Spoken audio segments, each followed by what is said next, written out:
Hey, last thing before we let you go, I did a breakdown on Sasaki earlier. I know you guys are going to run on this one. You saw him in the WBC, and did you guys get a chance to see him last night? Greg, I know you were at Dodger camp earlier.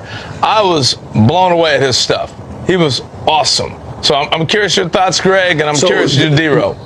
When I was in camp, the one thing that they were really worried about was his takeaway with that split. Apparently, you could see something with his glove, whether his elbow was coming up a little bit, but they had been really fixated on making sure he wasn't tipping that one specific pitch.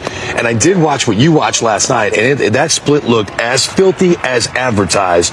I think he exceeded the expectations based on being around the players. They were trying to temper all those high expectations. He looked like a superstar last night to me. I agreed with your breakdown. I thought it was on point. He was great. Yeah, the off-speed stuff is incredible, and it covers up the fact he's throwing 98, Harold.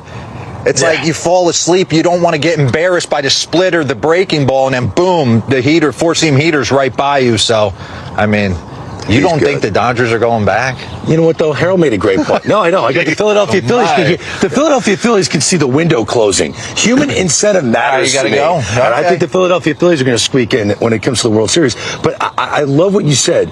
It's unfair that Sasaki was able to pick the Dodgers.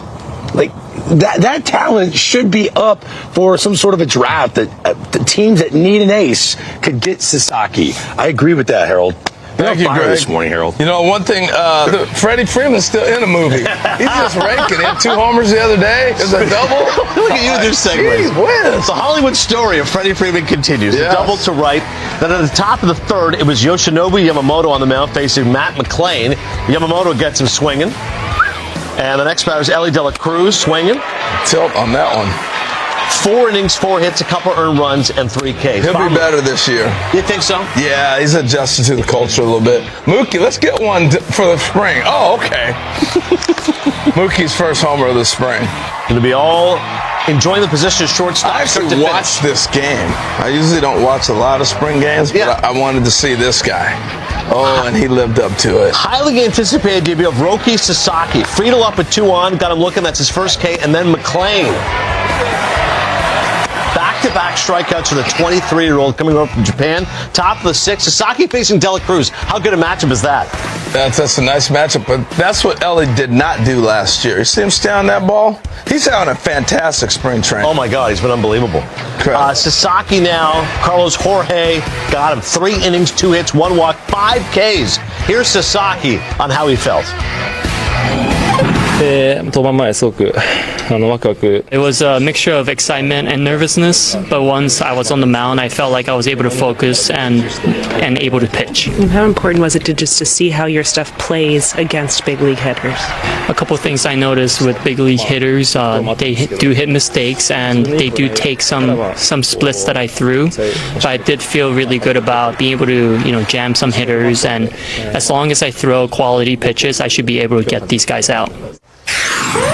It's so different when you read it, right? When he says, as long as I throw quality stuff, I can get these guys out. But reading it, it's like, yeah man, I'm Muhammad Ali. I dare you hop in that batter's box. The greatest of all time. The splitter may be the best pitch in the world. He's got a plus fastball with running action, 83 to 85 on the slider.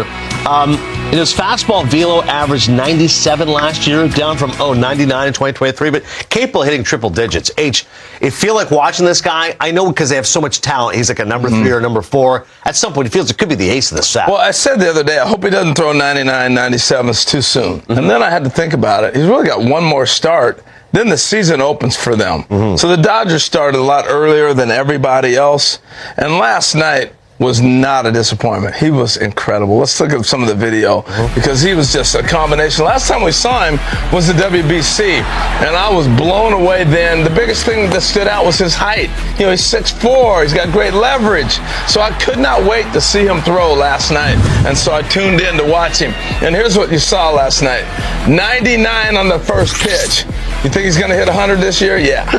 99 on his first pitch, and he was 99, 97 most of the night with his fastball. I mean, he was living in that range all night with the heater. The curveball is the thing I was impressed with. He rolled a few, didn't get the feel, and he kept throwing it till he got the feel for it. And it was enough deception that it just froze the hitters. It doesn't look like much, but it frees them because he throws this. This splitter is filthy. It is clearly, like it said, one of the best in the world, and it is all world. Now I want to take you through one at bat. So all you need to know, Carlos Jorge. I love this AB because here's 97. All right, no problem. Carlos played an A ball. All right, split. I've never seen that like that before. Run that back. All right, he knows you're done. If I want to throw this again, you'll never get another hit. Yeah. He challenged it with a heater. Boom! Carlos, oh my goodness! I was screaming at home. I'm like, he pimped him. Watch this. He drops it and says, "Yeah, I got you." Love the I did that to Nolan Ryan one time. I thought he was going to kill me. The ball went foul just like that. Now you got to get back in the box. But here's what I liked about Sasaki. All right, it was like, no, I don't want that. I want another fastball. Yeah. He knows he's done if he throws him a split, but he's going to go after him with a heater. He misses. Then he comes back with a breaking ball. It's not very good.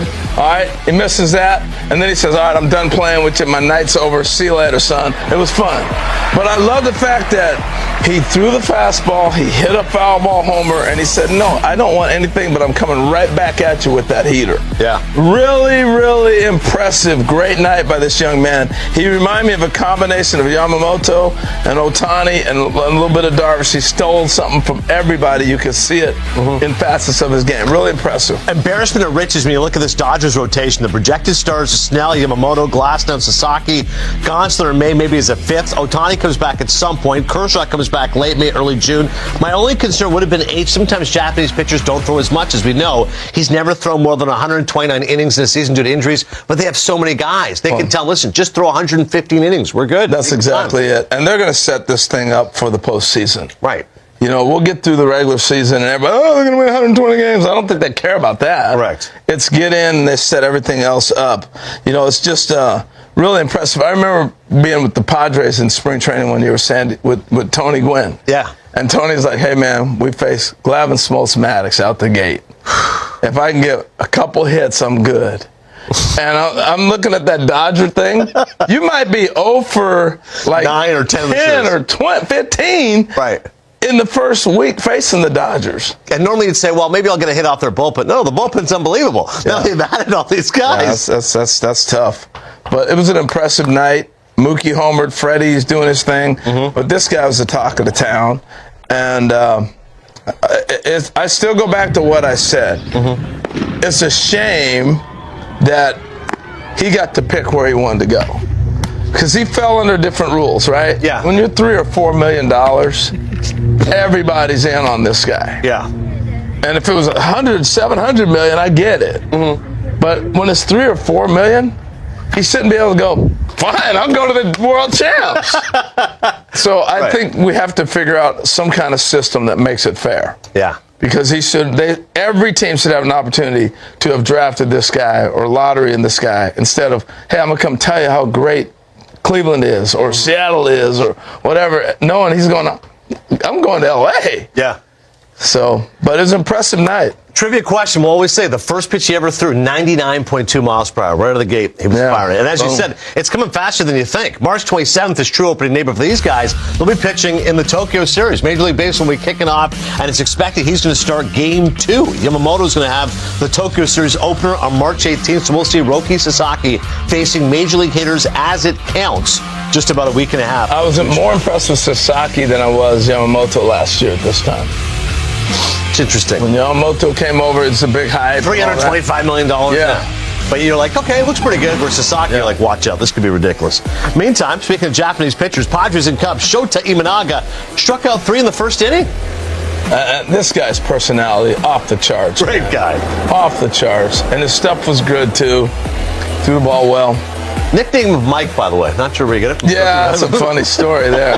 Behind the second, Pete Crow Armstrong. You know he can fly, H. Single to left, 1 run scores, and Aaron throw to second. Oh, my goodness. You and I have seen this before. Pete Crow. He's going all the way home to score on that. A Little League home run. I like the number 4. He's hitting .471 in spring training. Yeah.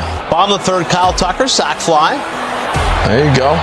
Cubs up 3-0 at that point in time. And later in the inning, you've been talking a lot on this show about Matt Shaw, the top prospect. I saw that leg kick. I was like, I've seen that before. Base it to right, Cubs up 4-0, going to crush the Padres 16-1.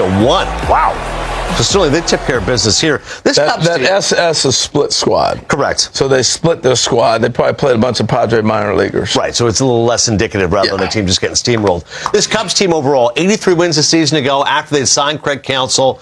But now they make this move with Kyle Tucker. I don't know if he's going to be staying there after this season, but clearly it's almost like he wants to be there on the north side. The Cubs love to have him. It feels like they're the favorite in the division, but I said that a year ago. What do you think?